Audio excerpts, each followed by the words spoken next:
Hello everyone, welcome back to Into the Veil. This is Rachel, your host, and I'm grateful to have everyone with me today. I thought we might spend a few minutes speaking about ascension, and more importantly, ascension symptoms. Ascension is a process. It's one that we choose, and it's a step into higher levels of consciousness. But it requires that we clear out the old to make room for the new, to allow us to bring in higher, lighter energy to work through us. And I've had a few people request that I do this because they have realized that they are going through these processes now. And for me, it's very step by step. It may be akin to rungs on a ladder. It's very seldom that I've seen anyone just instantly go from 0 to 60. Normally it will be in stages. Normally it will be in steps, and it will never be more than we can handle. But I have often heard terms like awakened, ascended, enlightened, all kind of bumped up and balled up into the same ball of yarn. And really they're not entirely synonymous. When we awaken, and basically we have realized there's more to life than just the material world. And we essentially have the capacity to see beyond the veil of forgetfulness, whereby we can begin the process of ascension. And this can happen at all different ages, and it can happen through a number of facets.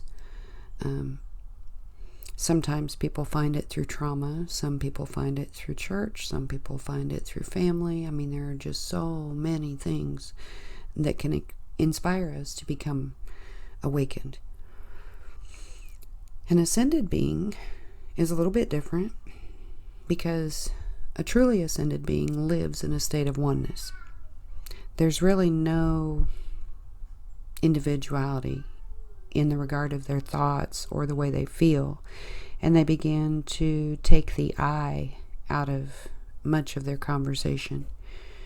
The oneness consciousness becomes their focus, and they use traits of their human experience to communicate, but their focus is on higher things, and they begin to look at their partners or co-workers or people that are in their space as more enlightened or ascended beings, and begin to try to communicate with them, knowing that they are not in the base 3D world anymore, that they have surpassed a certain level, and their focus together then can become something more in line for group consciousness or for the higher good of all.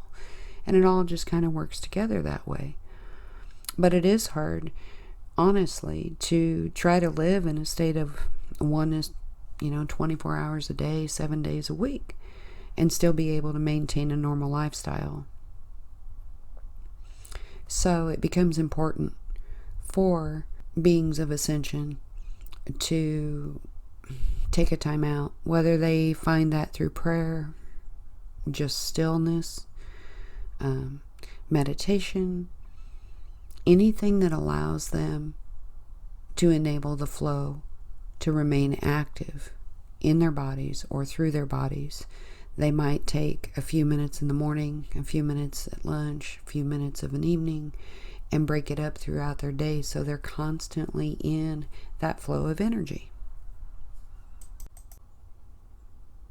So it's important to remember that it is choice, and that it's our souls guiding us into being able to stretch ourselves, expand ourselves into aspects.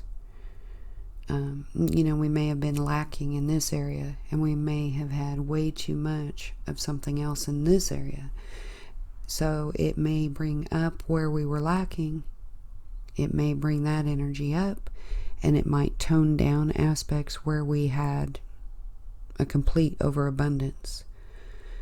And it's just balancing itself consistently and bringing you to peace bringing you to a restful place in who you are. But do know that it's a journey, and do know that it doesn't happen overnight. But you can absolutely handle what you're given, because your soul's a very interactive part of this, and it would not be participating if you were not ready. So I've seen a variety of symptoms. I've seen a couple of dozen that can be a part of the process, but there are some that are more common, I guess, than others. Most importantly, I feel inclined to encourage everyone to be kind to themselves. Don't be hard on yourself if you're tired. If your body is extremely tired, try to remember that it is acting as a refinery right now, because you are completely refining your energy, and you're bringing it from one vibration into a completely different vibration. And although the body can work very quickly and process light very quickly, it still is taxing. You're still using a ton of fuel to make this happen.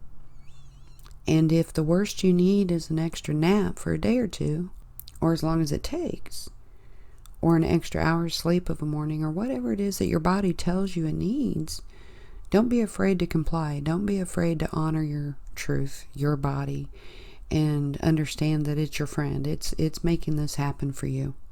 It's being the most miraculous piece of equipment that exists on the planet during these things. So it's sometimes more sleep, but oftentimes it's deeper sleep. And you may have a lot of dreams. Some can be very vivid. Oftentimes they can be very beautiful, kind of surreal. And you'll find that you receive a lot of information as you sleep. But not only that, you work through the things that you're trying to release. And it makes it easier to release these. They're coming up from your subconscious. They're coming up into your awareness so that you can part with what you don't need anymore. And it creates a better sense of knowing, a better sense of feeling like you have a clue as to exactly what is shifting in your life. And with that said, with your body being this refinery, some people feel inclined to eat a lot less. Their body does not want to have to use its energy for that right now, or at least with that step of the ascension. And so you might feel that you want no food, or you might feel that you want light food, say, salads or soups or things that are very easy and quick to digest. Other people sometimes experience needing to eat more often. It may not be more food, it just may be more often, in that, maybe they have a busy job, physically busy world, and their body's already burning a lot of fuel. So when the process begins for them, all of a sudden they need more fuel because they're already putting out tons. And sometimes it'll be higher protein foods or things that are more akin to producing energy. And I should mention that as these things are simultaneously going on, the sleeping, the dreaming, the diet changes, a lot of people experience waking up consistently between 2 a.m. and 4 a.m. And their sleep patterns are a little more interrupted, even though they're sleeping deeper or more often. It's kind of like they need a break from their dream time or their sleep time. They need a break from processing that deep-rooted subconscious patterning that's trying to break. And it's kind of the cleansing and releasing hour for most people. So if you notice that you're waking up at those hours, it won't last forever. Like I said, sometimes this is 2 or 3 days, sometimes a week, depending on exactly what's elevating within you. And then lastly, I think physically a lot of people experience maybe random aches and pains or unusual places on their body. But if everything is fine physically, just know that you are purifying and releasing blocked energy that's in your body. And so as it pushes through, as it's working its way out, it's sort of a level of detox, and you'll feel it. You'll feel where it's being removed in your body.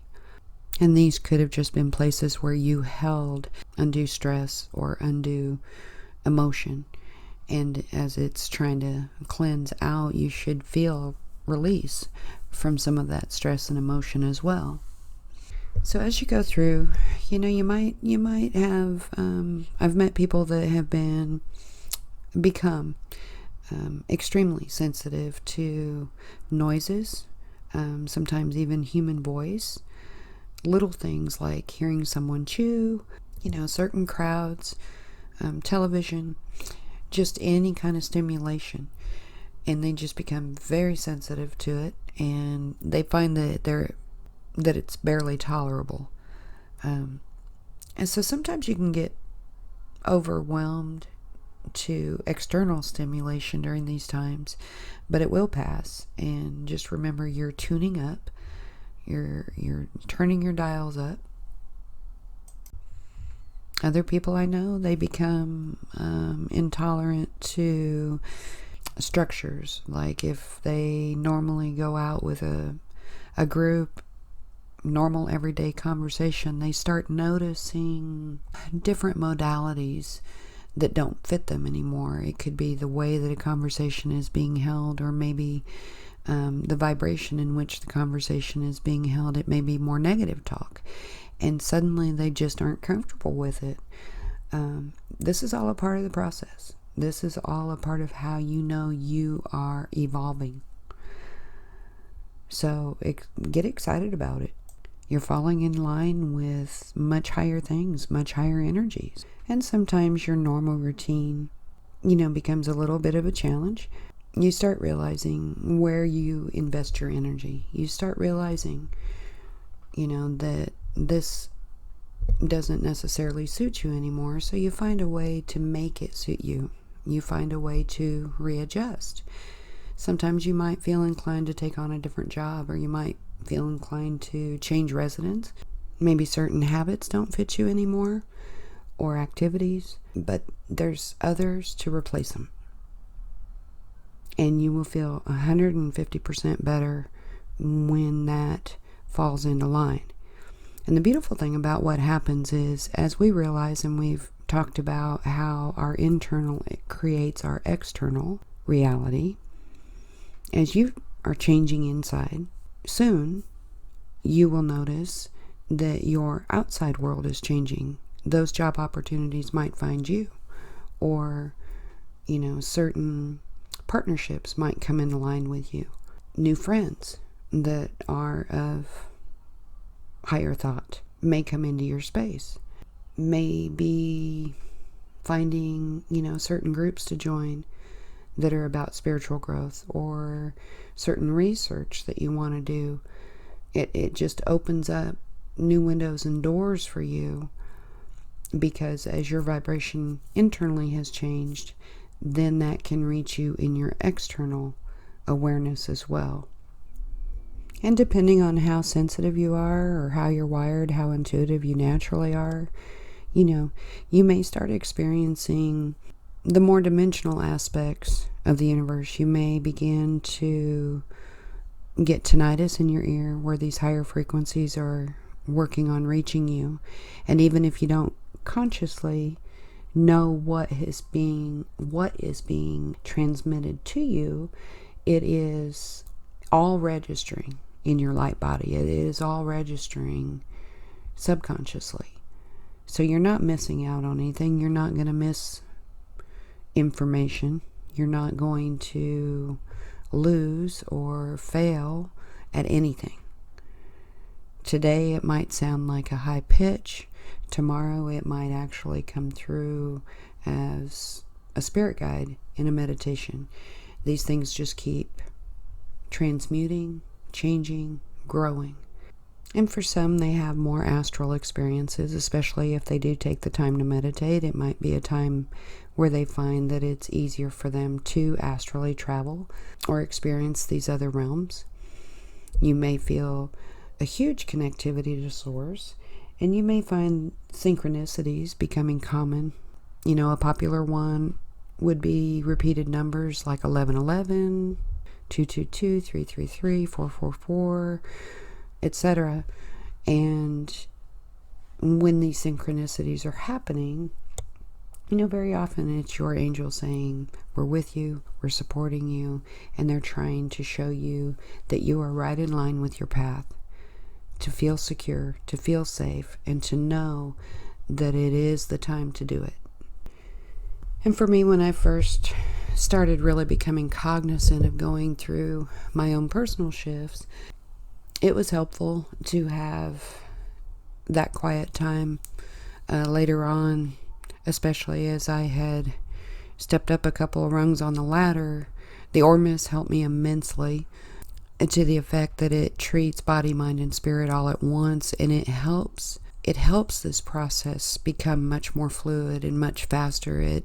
It takes all of that information and it disperses it where it needs to be pretty quickly. And it's been a huge gift to find Ormus. Not only that, but it also creates better sense of balance between the left and right hemispheres of the brain. So as you are going through something that can create a little bit of confusion on occasion, or a little question about your balance because you're sensing things you didn't sense before, or you are feeling things you didn't feel before. So the balance to the left and the right brain is probably one of the most helpful aspects of it during this process, in that it kind of subsides the confusion or the erratic energy of the unknown, and it gives you that sense of calm, it gives you that sense of peace, and brings you into a better place of knowing that everything is divinely guided. So as you go through these things, there are a few more symptoms that might be less common. Don't be afraid to seek out help. Find a spiritual advisor. If I can help you, please email me. I will have my email in the description box of the video, as well as in the About section of my channel. We can set up a time, we can pick through what's happening, and certainly if you need it for anything else, I'm there for that as well. It's a time of shift and change and grow. Shift and change and grow. And I, love to see that everyone supports each other in that growth. And the least that we can do is be there for each other, and to, give an extra sense of solidity. The next few years are going to be very interesting, because I feel like it is going to be a massive wave of not just awakening, but of ascension. And the more you know about it, the more you can be of assistance as time progresses, and you can help those that are going through it later. So you can be well educated and truly be compassionate both as time progresses forward. I thank you for being here. If you like what you hear, please like, share, and subscribe. If you have any questions, as always, please leave them below in the comments. Or if you just have a comment, I hope this helps.